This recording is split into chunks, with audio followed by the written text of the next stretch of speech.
Eu sou o Leudo e venho fazendo esse trabalho aqui voluntário toda segunda-feira, tá? Então segunda-feira já sabem que eu vou estar aqui com vocês. Quero começar a nossa reunião fazendo uma oração para a gente começar, tá bom? Senhor Jesus, muito obrigado, Pai, porque estamos aqui. Mais um dia, mais uma chance, mais uma oportunidade, Senhor, que o Senhor nos dá. Que nós possamos, Senhor, aproveitar essa oportunidade, que nós possamos aproveitar cada minuto que o Senhor nos dá, Senhor. Abençoa essa reunião, Pai. Traz o entendimento da Tua palavra, traz o entendimento dos 12 passos, traz o entendimento, Senhor, para que cada um que está aqui me escutando consiga ficar limpo, consiga ter uma vida, Pai, aquela vida que o Senhor disse que nos daria, que é uma vida em abundante, uma vida em abundância. Senhor, muito obrigado, Pai, por mais essa oportunidade, que o Senhor possa estar nos iluminando, que Teu Santo Espírito se faça presente aqui. Em nome de Jesus, amém. Pessoal, hoje eu trouxe algumas reflexões, né? Hoje eu vim falar sobre o 8º e o 9º passo, que na verdade são passos de reparação. O 8º passo manda a gente listar todas as pessoas que a gente prejudicou, né? E nos dispor a fazer reparações, a não ser quando isso venha a prejudicar. E o 9º passo manda a gente fazer as reparações, né, de um por um. Então, reparação é um tema bem delicado, porque quantas e quantas pessoas nós já prejudicamos. Eu posso falar de mim na minha trajetória como adicto, né? Quando eu não estava em recuperação, usando, foram muitas pessoas que eu defraudei, que eu roubei, que eu enganei, que eu manipulei, pessoas da minha família, pessoas amigas, pessoas que confiavam em mim e eu quebrei a confiança. Então foram várias traições, vamos dizer assim, né? Traições de confiança, até o ponto que a família não confia mais. A confiança é uma coisa que demora para a gente conquistar, demora, é um passo a passo, né? Mas para quebrar é rapidinho, E é um vaso de cristal, que para construir de novo essa confiança demora muito. E o vidro, não sei se vocês sabem, quando o vidro se quebra, para ele voltar a ser vidro, ele precisa passar pelo fogo, né? Ele precisa ser derretido ali para se tornar novamente maleável, para que possa se construir de novo. E esse passar pelo fogo, essa metáfora que eu venho trazendo aqui, é justamente pela dificuldade que é a gente reconstruir uma confiança. Então, na Bíblia tem várias histórias de restituição. Talvez a mais conhecida, né? A mais conhecida seja a do que subiu na árvore, né? Zaqueu. Então, quando Jesus passa e Zaqueu sobe na árvore para ver ele passando, e Jesus chama ele dizendo que ele descesse da árvore, que ele ia jantar na casa dele naquela noite. E ele, na mesma hora, ele diz: Senhor, tudo que eu tenho, toda a minha fortuna, todos os meus bens eu vou dividir com os pobres, a metade eu vou dar. E eu vou restituir cada um que eu defraudei, que eu enrolei, 4 vezes mais. Então esse é o maior exemplo de uma pessoa arrependida, né? Porque ele era cobrador de impostos, e na época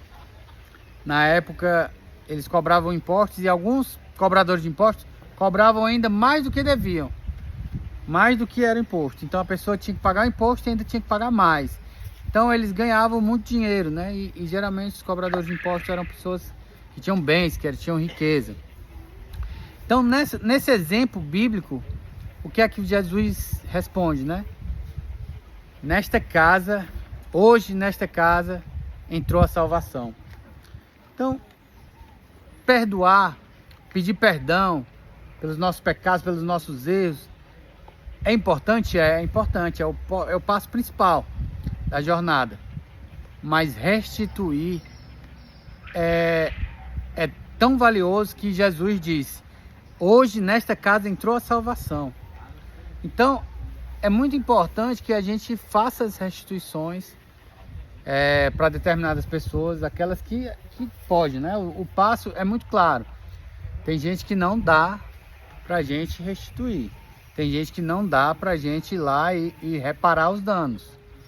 Tem gente que vai querer te matar, então não dá, né? Tem gente que você fez ela sofrer e até agora ela não te perdoa e não quer nem te ver na frente.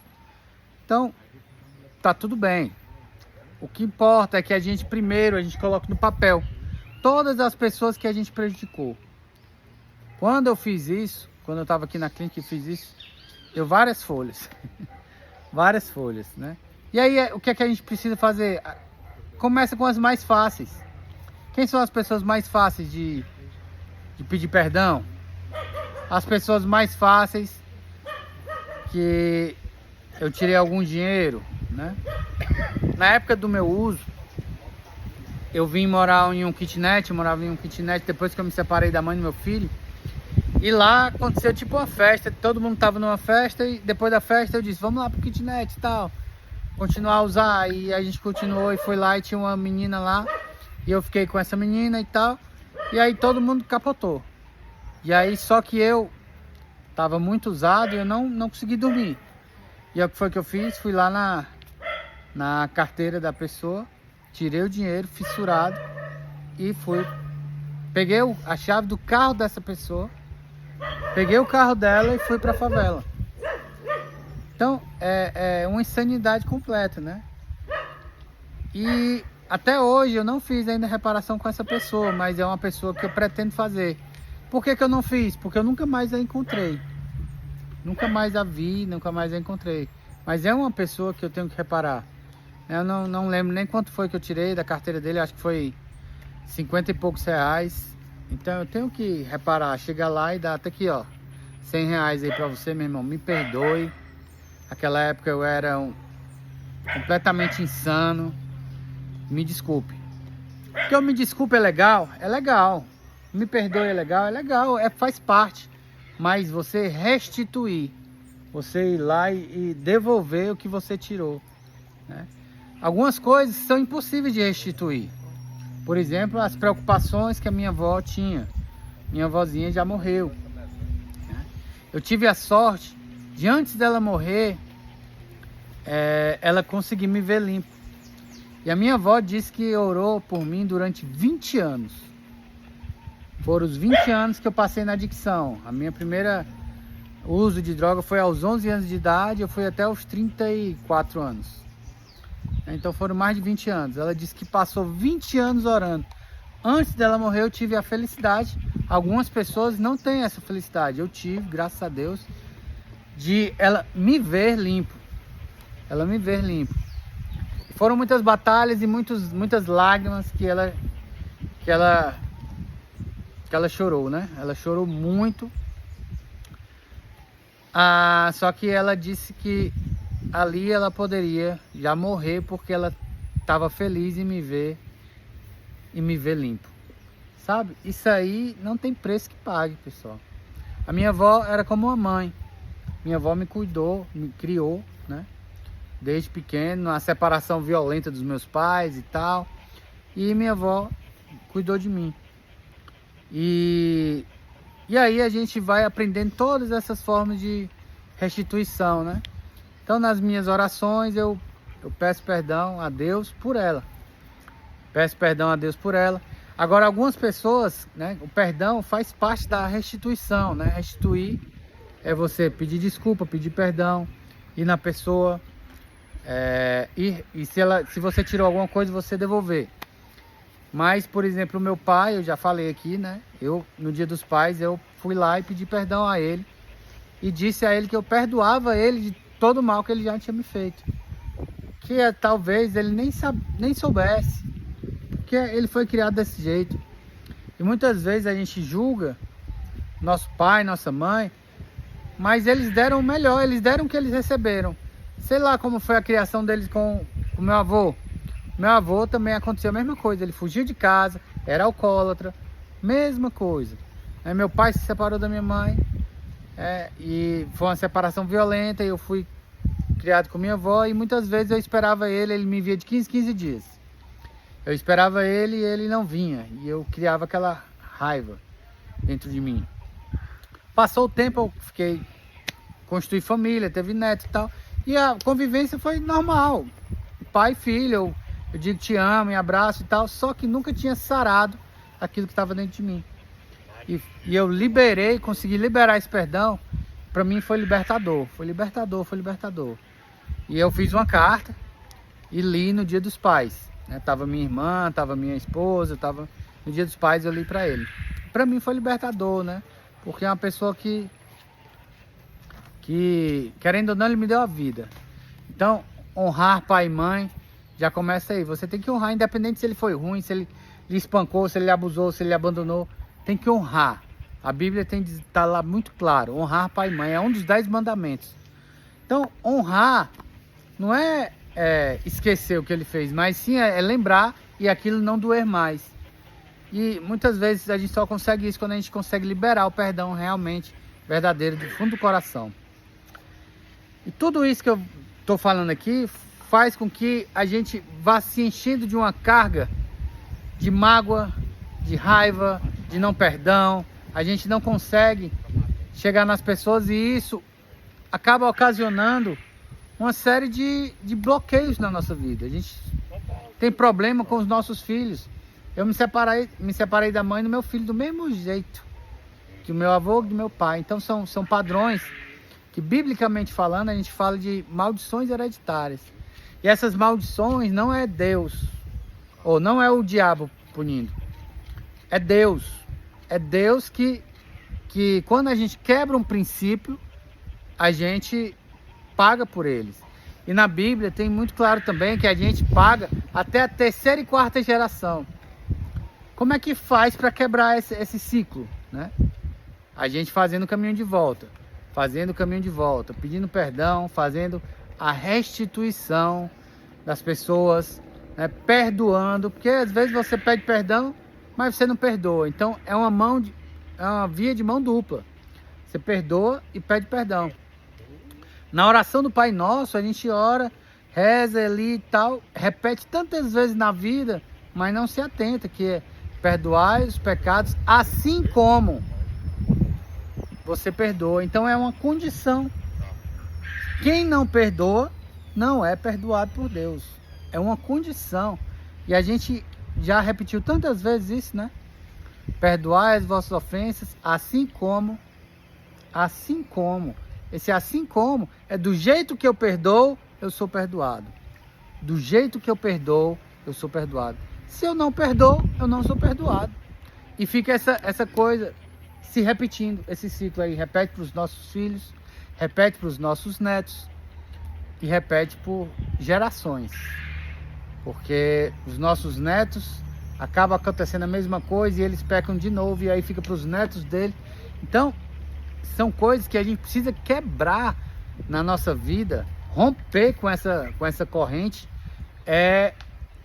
pedindo perdão, perdoando, fazendo a restituição. E os 12 passos é uma literatura tão abençoada que ele traz, né, bem direitinho. O 8º passo, faça uma relação. E o 9º passo, saia pedindo perdão, saia perdoando, sabe? Saia restituindo. Faça o que você pode fazer. Talvez você não consiga mais perdoar ninguém, porque você não conhece mais ninguém, está todo mundo longe.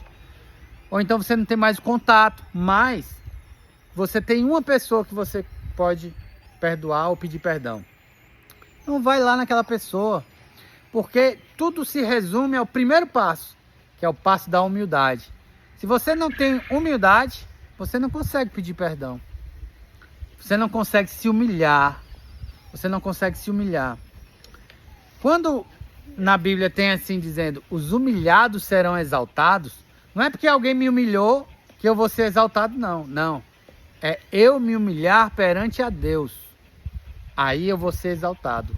no momento que eu tenho a humildade de me ajoelhar, de colocar meu rosto no chão, de chorar, de me humilhar, pedindo perdão a Deus pelas minhas faltas, aí eu vou ser exaltado. É nesse sentido. Porque tem gente que pensa que a pessoa... eu fui humilhado, muito humilhado na minha vida, eu vou ser exaltado. Não, não. Você tem que se humilhar. Os humilhados serão exaltados, é você que tem que se humilhar perante a Deus. E essa humilhação, muitas vezes, está no que Deus manda fazer. Nos mandamentos dele, nas leis, né? No que Jesus pede para a gente fazer, que é pedir perdão. Quando a gente se humilha, pede perdão a Deus e a gente entende que a gente precisa perdoar alguém, que a gente precisa pedir perdão, que a gente precisa fazer uma restituição. Aí você vai lá, você parece que tira uma tonelada das suas costas. Um peso de uma vida toda carregando aquilo. Tem gente que foi abusado pelos pais, tem gente que foi abandonado pelos pais, tem gente que foi espancado pelos pais, tem gente que nem conhece os pais, sabe? Então, se a gente não dispor o nosso coração, se humilhar perante a Deus, pedindo ajuda dele para que a gente consiga, porque às vezes a gente não consegue sozinho, a gente precisa se humilhar e pedir ajuda a Deus. Senhor, me ajuda a pedir perdão, me ajuda a perdoar, me ajuda a restituir. Hoje eu estava me lembrando de uma coisa que parece tão besta. Como eu comecei a usar com 11 anos de idade, com 15 eu estava no colégio e o que é que eu fazia? Eu roubava livro dos outros e ia vender lá na Praça do Ferreira. Então, minha família com muito sacrifício comprava os livros usados. E os livros dos meus amigos, tudo era novinho. E aí eu roubava os livros, vendia na Praça Ferreira, comprava droga, cigarro e bebida. Então, só que eu não me lembro de quem que eu roubava esses livros. Mas teve uma pessoa que eu me lembrei que eu roubei o Walkman dela. Walkman não, Discman. Na época era a última sensação. Colocava o CD e ela escutava. E eu roubei dessa pessoa. E até hoje eu tenho. E hoje eu me lembrei dela. E hoje eu procurei ela para mim fazer uma restituição, né? Me fazer uma restituição. Pedir perdão. Dizer que foi eu, porque ela era minha amiga no colégio. No colégio. E você pensa que isso não atinge a tua vida hoje, né?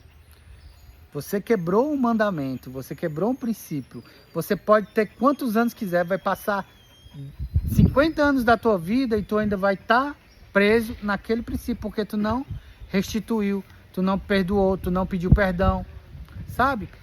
Esse passo 8 e o passo 9 dos 12 passos são passos tão importantes que, biblicamente falando, são passos de quebra de correntes hereditárias, de quebra de maldições, sabe? São passos de libertação. Quando a gente fala em libertação, falar bem rapidinho, e depois eu vou abrir aqui para vocês falarem um pouco sobre restituição, sobre perdão, sobre pedir perdão, sobre perdoar. Mas quando a gente fala de libertação, na igreja a gente fala muito de libertação de demônios, né? Sai demônio, o demônio sai. Só que se a pessoa continuar do mesmo jeito, ele volta. E na Bíblia diz que ele volta com mais 7. Tá? Então, não adianta se libertar de demônio, disso, daquilo, se a gente não tiver a consciência de que não é espantando mosca que você vai fazer com que a mosca saia. A mosca sai, mas a mosca volta. Por quê? Porque o lixo está ali. O lixo está ali. Então, se você quer que a mosca não venha mais, você tem que tirar o lixo, passar um desinfetante, limpar, que aí a mosca não vem. Mesmo jeito a febre. Você tem febre, mas o problema não é a febre. Às vezes você está com alguma doença, alguma infecção. O demônio, Satanás, ele é só colateral. Ele é como as moscas. Ele é como a febre. Ele vai vir. Mas o que você tem que se preocupar é com o pecado. É com o pecado, é com o que você faz de errado. Isso aí você deve pedir perdão a Deus, pedir perdão a quem tem que se pedir perdão. Porque aí sim você vai estar trabalhando na libertação de uma forma correta. Não adianta eu vir aqui fazer uma oração e a pessoa cai no chão e tal, e eu saio em nome de Jesus. Ele vai sair, porque o nome de Jesus é poderoso. Só que eu saio por aquela porta ali e ele pode voltar. E às vezes a libertação são libertações que não precisa ter um demônio e tal. Não, são libertações de você com você mesmo, sabe? Você com você mesmo. Você é preso a mágoas, a raiva, sabe? A não perdão. Então, libertar significa ter uma vida plena em Cristo. Então a gente precisa, primeiro, assumir. Segundo, se arrepender. Terceiro, confessar. Quarto, pedir perdão, certo? Então é um processo, porque eu sou de uma igreja, né, e uma igreja evangélica, então as pessoas pensam que aceitei Jesus e minha vida tá ok, tá, tudo virou maravilha, e não é. Aceitar Jesus você vai estar salvo, mas para ter uma vida abundante, você precisa passar por esses processo de santificação. Santo não é ser perfeito, santo é ser separado, certo? Na palavra grega, santo é uma pessoa separada. Então, para você se santificar, você precisa passar por esse processo. Aceitação, né? Que tem tudo nos 12 passos. Olha só como é lindo os 12 passos, sabe? Aceitação, né? Que é o passo 1. Pedir perdão, certo? Arrepender, se arrepender dos nossos pecados, de tudo, de traição, de adultério, de fornicação, que é sexo antes do casamento, fora da aliança, sabe? São tantas coisas, de roubo, de tudo que está lá nos 10 mandamentos, todos os princípios que a gente quebra, sabe? De não honrar nosso pai e nossa mãe, tudo isso. A gente aceitar, se arrepender e pedir perdão. E aí sim, a gente vai limpando, até que a gente vai fechando todas as brechas. E ali não tem mais como o inimigo chegar na nossa vida. E a gente vai experimentando uma vida abundante, uma vida feliz, uma vida plena, uma vida em paz, sabe? Não tem nada que pague uma vida em paz. Uma vida de paz. Sem preocupação, sem nóia, sem fissura, sem abstinência, sabe? Precisamos entender esse princípio de libertação. O que é libertação? Como é que eu posso me libertar? Você primeiro precisa se libertar das coisas que estão guardadas aí, do entulho. É mágoa, é raiva, sabe? Tudo isso. Então, eu já falei até demais um pouco aqui, mas aí a gente vai abrir aqui para vocês compartilharem, para que vocês possam realmente entregar. Não é só entregar a vida a Jesus, mas é entregar tudo o que você tem aos pés da cruz, no arrependimento sincero, sabe? No pedir perdão sincero, no perdoar sincero. Bom, só por hoje.